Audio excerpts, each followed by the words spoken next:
आज AC ST सरकारी कर्मचारी के संगठन और आरएलडी के राष्ट्र प्रधान महासचिव माननीय केपी चौधरी बुलंदशहर के दौरे पर पहुंचे, जहां पर समस्त आरएलडी और सामाजिक कार्यकर्ताओं ने फूल मालाओं से स्वागत किया। उसके बाद बुलंदशहर भूट चौराहे पर लगी चौधरी चरण सिंह की प्रतिमा को केपी चौधरी ने पुष्प अर्पित करने के बाद बुलंदशहर के सर्किट हाउस के लिए प्रस्थान किए, जहां पर उन्होंने भारत के पूर्व न्यायाधीश केजी बालाकृष्णन के साथ बुलंदशहर के जिला जज, डीएम, एसपी और तमाम आला अधिकारियों से सामाजिक मुद्दे पर चर्चा किया।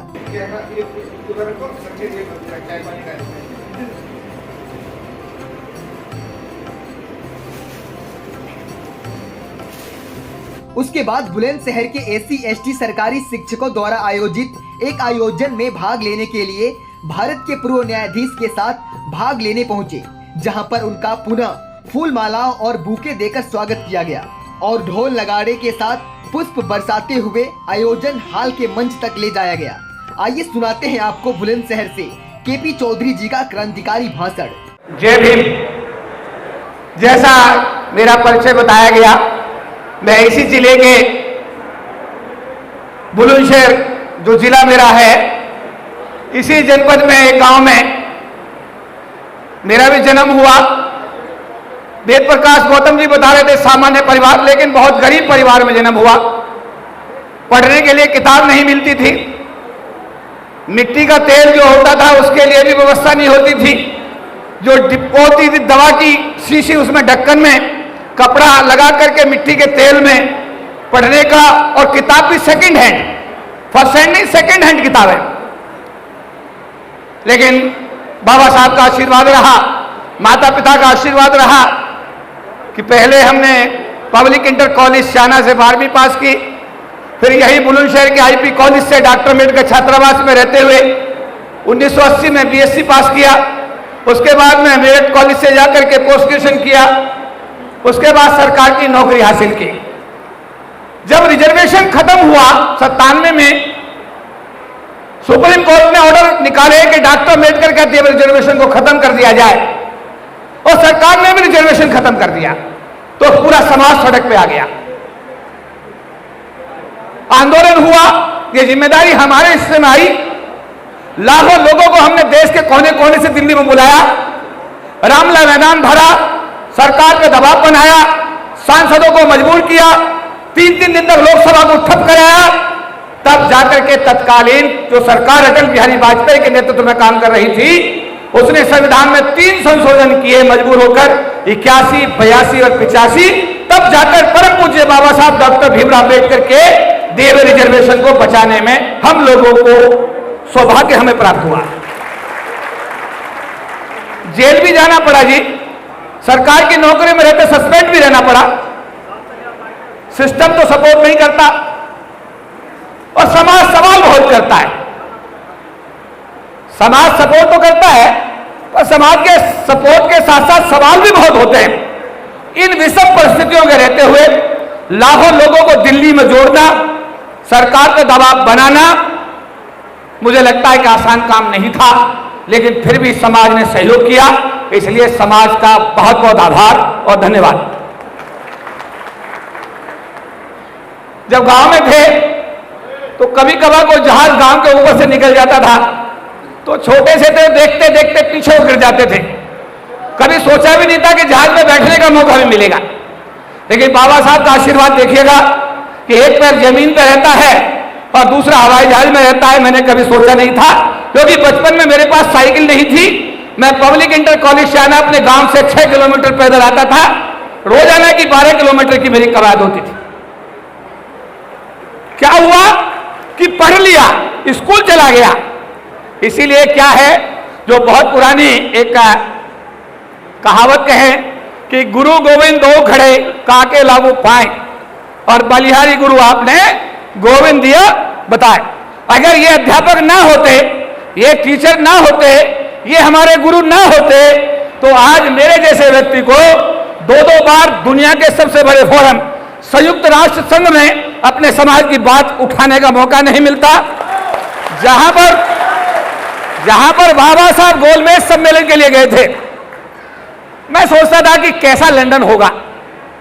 मैं सोचता लंदन कैसा होगा, लेकिन उसी ब्रिटिश पार्लियामेंट में जब बाबा साहब ने मुझे मौका दिया, 1 घंटे मैंने आपके समाज की, अपने समाज की बात वहां पर जब रखी, तो मुझे लगा कि बाबा साहब का आशीर्वाद मुझे पूरा मिला हुआ है। दुनिया के कोने कोने में मुझे अक्सर बुलाया जाता है। अभी मुझे सौभाग्य प्राप्त हुआ, दुनिया का सबसे बड़ा शहर न्यूयॉर्क, दुनिया का सबसे बड़ा कंट्री अमेरिका, और अमेरिका का भी नंबर 1 शहर न्यूयॉर्क। न्यूयॉर्क में बाबा साहब अम्बेडकर के नाम पर एक रोड का नामकरण किया गया, और मुझे उस समय कितनी प्रसन्नता और खुशी हुई कि जब उस नामकरण की रस्सी खींची जा रही थी, तो एक तरफ तो भारत सरकार के IFS अधिकारी रंजीत जायसवाल जी, जो वहां के एम्बेसडर हैं इंडिया के न्यूयॉर्क में, दूसरी तरफ वहां की जो मेयर थी सिटी की, और तीसरा आदमी कौन था रस्सी खींचने वाला उनके साथ, ये दोनों सरकारी आदमी थे। वहां की मेयर भी सरकारी थी, और जो IFS अधिकारी भारत सरकार का वहां डेप्यूट है, कांसुलेट जनरल रंजीत जायसवाल, वो भी सरकारी था। लेकिन समाज का एक आदमी था पूरी दुनिया का, वो KP चौधरी, मेरे जैसे आदमी को सौभाग्य प्राप्त हुआ। एक बार मुझे कनाडा पार्लियामेंट में भी बात कहने का मौका मिला। मैंने वहां 2 बातें कही। आप हमारे बच्चों से कहते हो कि आपके खाते में 35 लाख होंगे तो कनाडा पढ़ने आओगे, मेरे बच्चों के पास तो 5 रुपए नहीं होते खाते में। आप अपने रूल्स को चेंज करिए। जो मेरे बच्चे 90% एवं नंबर लेकर आ रहे हैं, उनको 100% स्कॉलरशिप देकर के कनाडा में पढ़ने का रास्ता खोलिए। मुझे खुशी है कि वहां की संसद ने मेरी बात मानी, और जो बच्चे 90% एवं नंबर लेकर आ रहे हैं, उनको कनाडा सरकार 100% का स्कॉलरशिप देके पढ़ने का उन्होंने मौका वहां पर दे दिया। मैंने ये भी कहा सरकार से कि अब रामलाल बुलंदशहर में ड्राइवर होता है तो उसके घर में रोटी नहीं होती, उसके बच्चों को पढ़ने के लिए शिक्षा नहीं होती, उसके पास कोई साधन नहीं होते, वो अनपढ़ होता है। अगर रामलाल को वीजा मिल जाए कनाडा का, और रामलाल कनाडा पहुंच जाए, तो कनाडा में वो रामलाल भी अंगूठा छाप, तब भी अंगूठा छाप होता है, और तब भी वो ड्राइवर होता है। लेकिन कनाडा जाने के बाद उसके पास 10 करोड़ का घर होता है, 1-1 करोड़ की गाड़ियां होती हैं, और उसके बच्चे कनाडा की बेस्ट यूनिवर्सिटी में पढ़ रहे होते हैं। रामलाल वहां भी ड्राइवर है, और रामलाल यहां बुलंदशहर में भी ड्राइवर था। लेकिन बुलंदशहर में ड्राइविंग करता था, उसके पास कुछ नहीं, और जब कनाडा में ड्राइविंग करता है वही रामलाल, तो उसके पास सब कुछ है। मैंने कहा कि तुम्हारे पास काम करने के लिए लोग नहीं है, मेरे समाज के लोगों के पास रोजगार नहीं है, अपने वीजा रूल्स को रिलैक्स करिए, मेरे लोगों को कनाडा आने का रास्ता साफ करिए, जिससे आपको काम करने वाले लोग मिले और मेरे समाज को रोजगार मिले। मेरी इस बात पर भी कनाडा की सरकार ने विचार किया। बाबा साहब गोलमेज सम्मेलन में न जाते, हमारे लिए बात ना करते, तो इतने सारे लोग आज यहां पर बैठ करके इस एसी रूम में बात करते भी ना होते। अगर सरकार की नौकरी ना मिलती इन टीचर्स को, 1 लाख, 1.25 लाख, 1.5 लाख तनख्वाह मिलती है, इससे घर चलता है। सोचो ये किसका दिया हुआ पैसा है, किसका दिया हुआ पैसा है। जब हम सोचते हैं कि हमारा पैसा है तो हम बहुत बड़ी गलती करते हैं। ये पैसा हमारा नहीं है, ये किसी का दिया हुआ पैसा है। इसमें से अपने परिवार को चलाओ, ये अच्छी बात है, लेकिन साथ साथ अपने समाज को चलाने के लिए भी उसमें हिस्सेदारी रखो। गांव का कोई बच्चा गोद ले लो। अगर आप टीचर बनकर, आपका भाई गांव में पड़ा हुआ है, वो गरीबी की रेखा के नीचे है, वो गांव में बेरोजगार है, अरे उसके बच्चे को गोद लेकर उसकी पढ़ाई की जिम्मेदारी ले लो। यही अम्बेडकरवाद है, यही अम्बेडकरवाद है। ये अम्बेडकरवाद नहीं है। बढ़िया साड़ी पहनी, गाड़ी लेकर गांव में गए, गले में सोने में चेन डली हुई है वाइफ के, 4 बार घुमाओ, गरीबों को रौब दिखाओ और उनकी मदद ना करो, ये अम्बेडकरवाद नहीं है भैया। अम्बेडकरवाद तो ये है कि आप उनके आंसू पूछने के आगे बढ़ो, उनके एक बच्चे को गोद लो, और अगर एक बच्चे को पढ़ा दोगे तो मुझे लगता है कि बाबा साहब को यही श्रद्धांजलि हम सबकी होनी चाहिए। मैं कनाट प्लेस में बैठता हूं, कभी सोचा भी नहीं था। कनाट प्लेस में मेरा सरकारी आवास था अब तक, नौकरी छोड़ने से पहले। तो लोग कहते थे कनाट प्लेस में अंग्रेज रहते थे, the dogs and Indians are not allowed in Connaught Place, अंग्रेजों के जमाने में। जब मुझे सरकारी आवास मिला बहुत बड़ा 3000 स्क्वायर फीट का, और मैंने कहा कि यहां अंग्रेज रहते थे और एक वेरे का एक गरीब घर का लड़का आज कनॉट प्लेस में रह रहा है, तो मेरे पिताजी जब जिंदा थे मुझे कहते थे कि भाई हमने तो अच्छे कर्म किए होंगे जो वेरे से निकल करके आज कनॉट प्लेस में रह रहे हैं। जब मैं कनॉट प्लेस के ऑफिस में बैठता हूं, जैसा बताया गया कि एक आदमी के बैठने के लिए 4000 स्क्वायर फीट का ऑफिस बाबा साहब अम्बेडकर ने दे रखा है, जिसमें समाज के लोगों के लिए 2 कॉन्फ्रेंस हॉल हैं, 150 लोगों का, 100 लोगों का। Justice K G. बालाकृष्ण साहब, former chief justice of India, जो भी थोड़ी देर पहले हमारे पास में थे, आज भी वो एक रिजर्वेशन कमेटी के चेयरमैन बनाए गए हैं और उनकी रिपोर्ट पर आने वाले दिनों में रिजर्वेशन का मैटर तय होगा। हर संडे कनॉट प्लेस के ऑफिस में आते हैं, वहां पर लॉ की क्लास लेते हैं, बच्चों को पढ़ाते हैं और हर साल 20-25 जज बना करके समाज का एक डेवलपमेंट का काम हमारे जस्टिस साहब कर रहे हैं। हमें समझना पड़ेगा अम्बेडकरवाद इसी एक ऐसा रास्ता है जिससे हमारा समाज आगे आया है और इससे ही आगे आएगा। इसे अदरवाइज मत लेना, पॉजिटिव समझना। एक बच्चे से किसी ने कहा नौकरी नहीं लग रही है, तो उसे किसी ने गुरु मंत्र दिया कि तू हनुमान चालीसा पढ़। वो रोज हनुमान चालीसा पढ़े और साल भर तक फिर उसकी नौकरी नहीं लगी। उसके बाद उसे गुरुजी मिल गए, गुरुजी ने कहा भाई हनुमान चालीसा छोड़, कंपटीशन की किताब पढ़। उसने 3 महीने 4 महीने कंपटीशन की किताब पढ़ी, क्या हुआ, उसकी नौकरी लग गई। अरे मेरी बात से सहमत हो नहीं? कितने लोग सहमत हो? हाथ नीचे करो। कितने लोगों के घर में हनुमान घुसा हुआ है? हाथ उठाओ। कितने लोगों के घरों में हनुमान जी प्रकट हैं? बात समझ में आई? अरे कुछ बात समझ में आई? देखिए, हम लीडर नहीं, हम रिफॉर्मर हैं। हम लीडर नहीं है, रिफॉर्मर है। और रिफॉर्मर के नाते जब भी समाज में कोई मौका लगता है, वो बात कहने की कोशिश करते हैं जिससे समाज में एक सुधार हो, समाज आगे बढ़े। कारण यह है कि हम जिन लोगों की बात मान करके, मैं आपको एक भूतपूर्व प्रधानमंत्री की एक बहुत बढ़िया आपको कोटेशन सुनाता हूं। हमारे तत्कालीन प्रधानमंत्री अटल बिहारी वाजपेयी अफगानिस्तान की यात्रा पे गए। वहां अफगानिस्तान में पत्रकारों ने पूछा कि जनाब, आप भारत के वजीर आलम हैं, प्रधानमंत्री हैं, वहां आपके खिलाफ जो वहां का आदिवासी है, मूल निवासी है, उसका आपके खिलाफ आंदोलन की क्या स्थिति है? तो अटल बिहारी वाजपेयी साहब हंसे, हंसकर बोले कि आपने कैसा सवाल कर दिया। भारत का जो आदिवासी है, भारत का जो मूल निवासी है, उसका तो अपना कोई एजेंडा ही नहीं है। वो हमारे एजेंडे पे काम करता है। जब उसका बच्चा पैदा होता है तो उसका नामकरण संस्कार हम करते हैं। जब उसके बच्चे की शादी होती है तो उसकी तिथि हम तय करते हैं।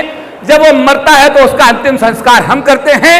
और कांवड़ लाने के लिए भी हम उसे भेजते हैं और वैष्णो देवी के दर्शन करने के लिए भी हम उसे भेजते हैं। जब वहां के आदिवासी का अपना कोई एजेंडा ही नहीं है, वो जब हमारे एजेंडे पे काम करता है तो हमारे खिलाफ वो बगावत कैसे कर सकता है, या हमारी खिलाफत वो कैसे कर सकता है? बात समझ में आई? कुछ बात आगे गई नहीं गई है?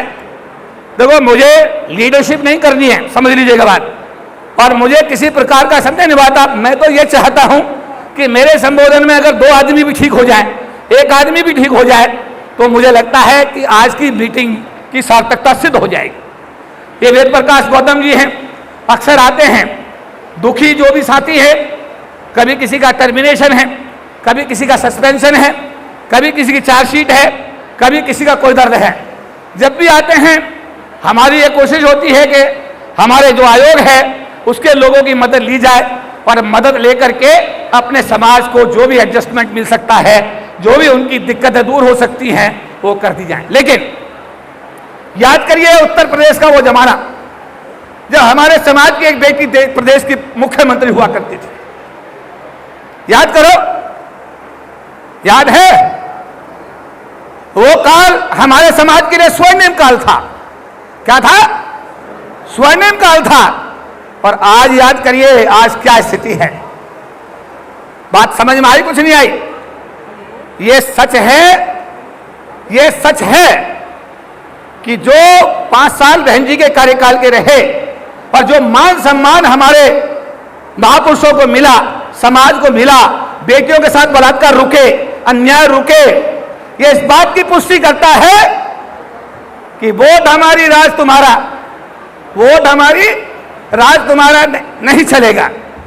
और वो के जो दलितों की बात करेगा वो दिल्ली पे राज करेगा। क्या बात कही मैंने? जो दलितों की बात करेगा वो दिल्ली पे राज करेगा। तो तुम्हारा नंबर कब आएगा भाई? तुम बताओ मुझे। भाई तुम्हारा भी नंबर कभी आएगा राज करने का? नहीं आएगा। तुमसे पूछ रहा हूं मैं। मेरा सवाल क्लियर हुआ? अरे हम खुद अपना राज कर लेंगे, अपने आप भला कर लेंगे अपना। इन्होंने ठेका ले रखा हमारा भला करने का क्या? ये जो लोग सत्ता में, इन्होंने ठेका ले रखा हमारा भला करने का क्या? बहन जी ने सिद्ध नहीं कर दिया कि उनसे बड़े एडमिनिस्ट्रेटर पूरी दुनिया में नहीं है? अरे ताली तो बजाओ इस बात के लिए। अरे बहन जी ने सिद्ध किया कि उनसे बड़े एडमिनिस्ट्रेटर पूरे भारत में नहीं और डॉक्टर अंबेडकर से बड़ा आदमी पूरे विश्व में नहीं। ये बात सही है? हमारे लिए गौरव की बात है कि हम बाबा साहब की संतान हैं। और बाबा साहब अंबेडकर कौन है? दुनिया के सबसे योग्य व्यक्ति। ये मैं नहीं कह रहा, ये इंटरनेशनल सर्वे कह रहा, पूरी दुनिया कह रही है। क्या भारत की संसद बाबा साहब के नाम पे नहीं होनी चाहिए? होनी चाहिए। कितने लोग सहमत हैं? हाथ उठा के बताइए। क्या संसद नहीं होनी चाहिए? होनी चाहिए। क्या कोई संसद का नाम रख के हम पे एहसान करेगा? जिस बाबा साहब को पूरी दुनिया में सम्मान मिलता हो, जिसके नाम से न्यूयॉर्क जैसे शहर में सड़क का नामकरण होता हो, और ये इंडिया में हमारे बार बार आप लोगों की मांग के बावजूद उस संसद का नाम यहाँ की सरकार जो है उनके नाम पर रखने को तैयार नहीं है। ये जिम्मेदारी एक आदमी की है, हम सब की है। क्या सर के लिए सबका समर्थन होना चाहिए? नहीं होना चाहिए? मेरे भाइयों, बच्चा और मां का रिश्ता दुनिया का सबसे मजबूत रिश्ता माना जाता है। बच्चे का और मां का रिश्ता दुनिया का सबसे मजबूत रिश्ता माना जाता है। और मां भी बच्चे को दूध तब तक नहीं पिलाती जब तक बच्चा रोता नहीं है। ये सही बात है गलत है? जब तक रोगे नहीं, चिल्लाओगे नहीं, सड़कों पे आओगे नहीं, अपनी आवाज उठाओगे नहीं, ये गूंगी बेंगी सरकारें तुम्हारे लिए कुछ करने वाली नहीं है। 40 लाख लोग थे सरकार की नौकरी में।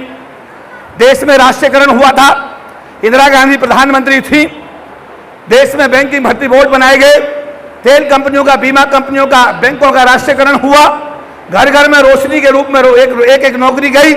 उसी का परिणाम यह है कि 40 लाख परिवार भारत में सरकार की नौकरी में आने के बाद गरीबी की रेखा से ऊपर आने में कामयाब हुए। समझ में आई बात? कुछ नहीं। और जब से निजीकरण की आंधी आई है, आपको जानकर दुख होगा कि 40 लाख में 34 लाख लोग सरकार की नौकरी से बाहर हो गए हैं। इस समय पूरे देश में केवल 4 लाख लोग SC ST समाज के सरकार की नौकरी में बचे हैं। उसमें से कुछ लोग आप भी हैं।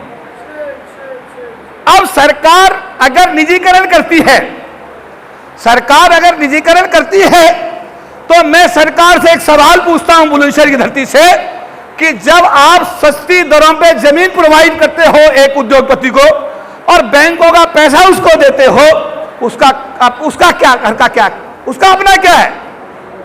अरे उसका अपना क्या है? सरकार की जमीन और सरकार का पैसा। अगर सारा ही सरकारी है तो निजी क्षेत्र में आरक्षण क्यों नहीं, क्यों नहीं, क्यों नहीं? सवाल है। अरे होना चाहिए, नहीं होना चाहिए? अगर साइकिल खरीदनी बंद कर दो, अगर साइकिल खरीदनी बंद कर दें मेरे लोग, घड़ी खरीदनी मेरे लोग बंद कर दें, टेलीविजन देखना बंद कर दें, खरीदना बंद कर दें, ये महिलाएं समझे ना, इनके हाथों में चूड़ी खरीदना बंद कर दें, तो ये उद्योग धंधे बंद नहीं हो जाएंगे मेरे भाई। 35 करोड़ आबादी है शेड्यूल्ड कास्ट शेड्यूल्ड ट्राइब्स की। कितनी है? 35 करोड़ आबादी है। ये कंज्यूमर है प्राइवेट कंपनीज का। अगर ये कंज्यूमर इनके प्रोडक्ट का बहिष्कार कर दे तो क्या ये कंपनी बंद नहीं हो जाएंगी? मैं आपसे पूछ रहा हूं। क्या निजी क्षेत्र में आरक्षण नहीं होना चाहिए? कितने लोग चाहते हैं कि निजी क्षेत्र में आरक्षण होना चाहिए? हाथ उठा के बताइए। अब अगर सरकार नहीं करती तो क्या हमारी और आपकी कोई जिम्मेदारी भी है? है।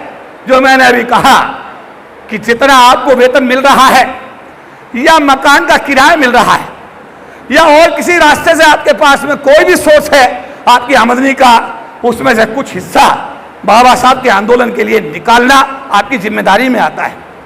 मीटिंग जब भी बुलाई जाए, समाज की बैठक कहीं भी बुलाई जाए, उसमें जाना, उसमें ज्वाइन करना, खड़े होना, अपनी भागीदारी बनाना हम सबकी सामाजिक जिम्मेदारी है। क्या है? हम सबकी सामाजिक जिम्मेदारी है कि अपने दीपक खुद बनो। समय बहुत खराब है। उत्तर प्रदेश का ये जिला बड़ा महत्वपूर्ण है। इसका नाम क्या है? नाम क्या है इसका जिले का? क्या नाम है? जब मैं 80 में बीएससी कर रहा था, ये तब भी ऐसा ही बुलंद था, और आज मैं कितने 43 साल है? अब मैं 43 साल बाद यहां पे आज आपके साथ बात कर रहा हूं, ये तब भी ऐसा ही है। क्या इसका डेवलपमेंट नहीं होना चाहिए? क्या यहां कोई डिग्री कॉलेज और नहीं बनना चाहिए? क्या कोई बढ़िया एम्स हॉस्पिटल नहीं बनना चाहिए? क्या कोई यूनिवर्सिटी नहीं बननी चाहिए? क्या यहाँ की सड़कें ठीक नहीं होनी चाहिए? क्या यहाँ के लोकसभा सांसद की जिम्मेदारी है या नहीं है? आपसे पूछता हूं। अरे है नहीं है? अभी एक सवाल आया था, हमारे भाई कह रहे थे नागपाल जी राष्ट्रीय कवि हैं, यहीं बुलंदशहर के रहने वाले हैं, भी पूरे देश में अलग जगाने का काम करते हैं बाबा साहब के लिए। साधन विहीन हैं फिर भी दम नहीं तोड़ते, जोड़ के रखते हैं, सब जगह जाते हैं। क्या कह रहे थे कि 2009 में ये लोकसभा आरक्षित हुई, 2000 उसके बाद में एक आदमी आया हमारा लोकसभा का सांसद, उसको मौका दिया दूसरी बार, फिर दूसरा एक सांसद आया, फिर उसे मौका दिया, तीसरी बार भी उसी को मौका दिया। एक सवाल आता है, हालांकि हम अपनी कार्यशैली में शेड्यूल कास्ट और शेड्यूल ट्राइब से नीचे नहीं जाते, लेकिन कई बार समझाने के लिए बहुत सारी बातें कहनी पड़ती हैं कि अगर ये लोकसभा शेड्यूल कास्ट में पर्टिकुलर एक सब कास्ट की मेजोरिटी में है, आवाज उठाओ, हर पार्टी को मजबूर करो कि वो मेजोरिटी समाज की कैंडिडेट को यहां पर लोकसभा में टिकट दे। बात समझ में आई नहीं आई कुछ? अरे कुछ बात मेरी समझ में आई? जैसे शेड्यूल कास्ट समाज की मेजोरिटी है बुलंदशहर में, क्या उस आदमी को इसमें लोकसभा में आने का हक नहीं है? उसका हक बनता है नहीं बनता? अगर बनता है तो ये आवाज कौन उठाएगा? अरे कौन उठाएगा? आप लोग उठाओगे? हाथ उठा के बताओ, उठाओगे? वेरी गुड, बहुत बढ़िया, लेकिन भूल मत जाना